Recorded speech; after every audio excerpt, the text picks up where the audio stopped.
Hi hello आणि नमस्कार मंडळी. मी सोनाली स्वागत करते तुमचं आणखीन एका माझ्या लॉंग व्हिडिओमध्ये. तर हे बघा, डेलीचे व्हिडिओ एक दिवसात पडत आहेत. तर ते डेली रोज रोज कसं टाकता येईल याच्याकडे मी जास्त लक्ष देते आहे, कन्सिस्टन्सी ठेवण्यासाठी. कारण एक दिवस जरी गॅप पडला ना तर खूप वेगळा परिणाम होतो सगळ्या गोष्टींवर. तर आज ना सकाळची छान अशी सुरुवात झाली होती चहापासून. तर आता पटकन चहा वगैरे बनवून घेतला आणि छान अशी शाबूची खिचडी पण बनवून घेतली होती. म्हणजे घ्यायची होती नाश्त्यासाठी, कारण आज ना नाश्त्याला शाबूची खिचडीच करायची होती. आणि सगळ्यात जास्त आमच्या पिलूला तर खूप आवडते शाबूची खिचडी. मी का नाही अगोदर म्हणजे आज मोठ्या शाबूची, म्हणजे मोठा साबुदाणा असतो ना त्याची करते खिचडी. पण दरवेळी करते ना तर ते मी छोट्या शाबूची करते, म्हणजे एकदम नाजूक मिनी शाबू म्हणतो ना आपण, पटकन भिजतो आणि पटकन रेडी पण होतो, त्याची करते मी दरवेळी. पण आज चला म्हटलं आज वेळ आहे तर मोठ्या शाबूची करून घेऊया. आणि मी रात्रीचाच भिजायला पण ठेवला होता. तर त्याच्यासाठी बटाटा वगैरे चिरून घेतला, मिरची छान अशी बारीक करून घेतली. आणि आता म्हणलं शाबू बनवून घ्यायचा. शाबू पटकन बनवून घेते आणि मग त्याच्यानंतर ना मग यांना नाश्त्याला दिलं ना, म्हणजे मला ते पटकन सुचू देतात कामं. एकदा नाश्ता करा दोघंजण बसले का बाकीची कामं मग मला पटापटा सुचतात. त्याच्यासाठी मी सगळं काय पटापटा आवरत होते, कारण मला पण बाकीची खूप सगळी कामं येते. खिचडी तर आता मी बनवून घेते इथं. पण ज्या दिवशी खिचडी बनते ना त्या दिवशी दिवसभर शौर्याला आमच्या फक्त खिचडीच पाहिजे असते, दुसरं काही नको.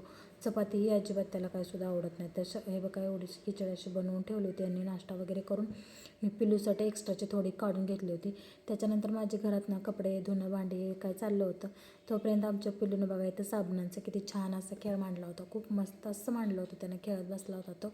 एक त्याची चांगली गोष्ट ही आहे की तो मला सोडून कुठं जात नाही खाली मूळ म्हणजे. आणि असं एकटा खेळतो, त्याला जोडीला कोण लागत नाही, ही मला खूप आवडते त्याची गोष्ट. नाहीतर लोकांची मुलं मम्मी पप्पा घरात काय म्हणजे कामं करतायत किंवा त्यांचं बाबा कामात लक्ष आहे आणि याच्याकडे लक्ष नाही मुलांकडं, तर मुलं लगेचच खाली जातात जिना उतरून किंवा रस्त्यावर जातात. तसं आमचं पिलू अजिबात काय करत नाही, कुठंसुद्धा जात नाही. एवढं मला खूप आवडतं. त्याच्यानंतर ना झाडांना पाणी ओतून घेतलं, कारण उन्हाळा भरपूर आहे आणि त्याच्यामुळं झाडांना खूप पाणी ओतलं नाही, कितीही पाणी होतं पण जमीन लगेच सुकते आणि झाडं पण सुकून जातात, त्यामुळं फुलं वगैरे गळतात. आणि सगळ्यात महत्त्वाचं म्हणजे जे गोकर्णाचं झाड आहे की नाही, त्या गोकर्णाच्या झाडाला आहे का नाही डेली पाणी ओतावं लागतं. डेली पाणी ओतलं ना तरच ते असं छान अशी मोठी फुलं येतात. नाही तर 1-2 दिवस जर आपण पाणी ओतायला थोडंसं जर कमी केलं ना तर त्याच्या फुलामध्ये साईजमध्ये लगेचच हे होऊन जाते, फरक पडतो. कारण लगेचच छोटी साईज बनते त्या फुलांची. जेवढं पाणी कमी पडेल तेवढं लगेचच फुलांची साईज छोटी बनते. तर उन्हाळा खूप म्हणजे जास्त जायचं काय, कारण गरम तर तेवढंच होतं या आणि तापमान पण खूप जास्त आहे. त्याच्यामुळं झाडांचं आपल्याला कसं तरी होतं, मग झाडांना बिचाऱ्यांना कसं होणार. तर चला जाऊ द्या, हे सगळं मी कामं करून घेत होते.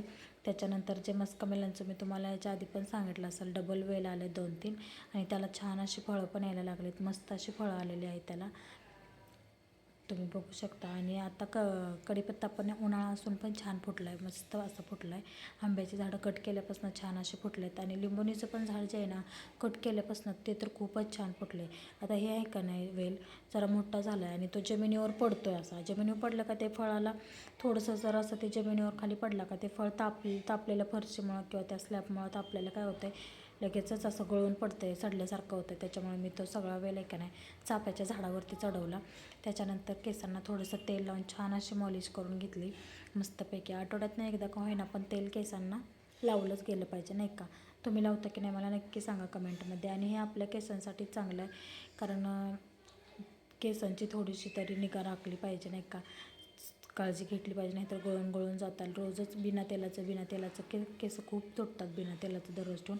तर आठवड्यातनं एकदा मी हे करतच असते. एवढंसं कितीही वेळात वेळ काढून मी, किती पण कामं असू द्या पण मी वेळात वेळ काढून हे एवढं काम करत असते. कारण मला ना केसांची माझ्या ना एकतर खूप मोठी केस होती मी तुम्हाला केसांची स्टोरी सांगायला सुरुवात केली तर माझी केस खूप मोठी होती. लग्नाच्या आधी ना असंच रागानं मी खूप असं पटकन आवरायला जात नसायचं. वेणी कुठे घालू ती कळत नसायचं, कुठली वेणी घालू ती कळत नसायचं. आणि त्याच्यामुळे मग ते मी ना काही कमी एक वितभर केस कट केली आणि त्याच्यानंतर केसच वाढना ती.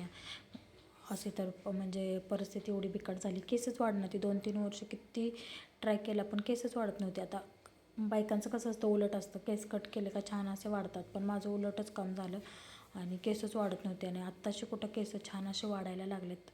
मी 2-3 वेळा त्याच्यावर परत कट केले तेव्हा कुठं आता थोडंसं त्यांनी हे केलं आहे, म्हणजे त्या केसांनी थोडीशी वाढ घेतली आहे. आणि तरी पण त्यातली त्यात केस गळत होती मध्ये मध्ये, एक वर्षभर खूप केस गळत होते. आत्ता कुठं कमी आले ते तेल वापरते तेव्हापासून. तर चला तुम्ही पण आठवड्यातनं एकदा अशीच मॉलिश करत जावा. तर त्याच्यानंतर हे बघा, हे मायक्रमचं तोरण बनवायला घेतले आपण.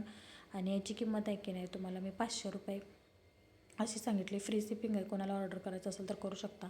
तर आता ह्याचं ना निम्मं थोडंसं काम राहिलं, याचा फायनल लुक मी तुम्हाला दाखवेनच. तर खाली ना थोडंसं याचे लटकन वगैरे लावायचे राहिलेत आणि एकदम छान असं दिसतं आहे, मस्त एकदम.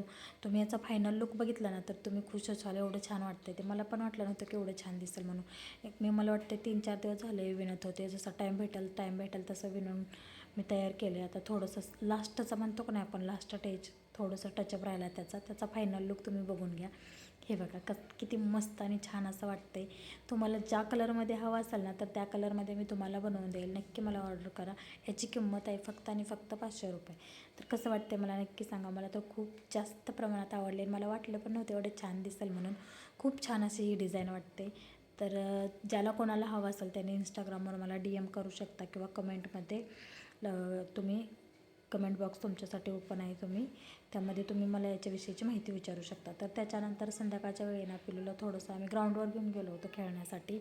आणि उन्हाळा खूप आहे त्याच्यामुळं थोडंसं हवेशीर फिरलंच पाहिजे नाही का. घरात बसून बसून बोर होतं आहे आणि गरम तर एवढं जास्त होतं आहे, त्याच्यामुळं ग्राउंडवर नेलं होतं. तिथं काही जास्त गर्दी वगैरे नव्हती, पण पिलू आता आमचं छान अशी सायकल चालवायला शिकले. ज्यावेळेस आणली होती ना सायकल त्यावेळेस आम्हाला आठवडाभर धरून धरून त्याला शिकवायला लागायचे, कारण खूप घाबरत होता तो.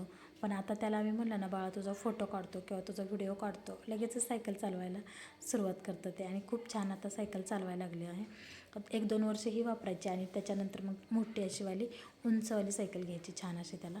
तर कसा वाटला व्हिडिओ मला नक्की सांगा कमेंटमध्ये. तर आजच्या पुरतं एवढंच. आणि व्हिडिओ आवडला असेल तर लाईक करा, शेअर करा आणि सबस्क्राईब देखील करा. आणि हो, इंस्टाग्राम पेजवर प्रत्येक तोरणची डिझाईन आहे, तिथं जाऊन चेक करा. चलो बाय, आजच्या पुरतं एवढंच.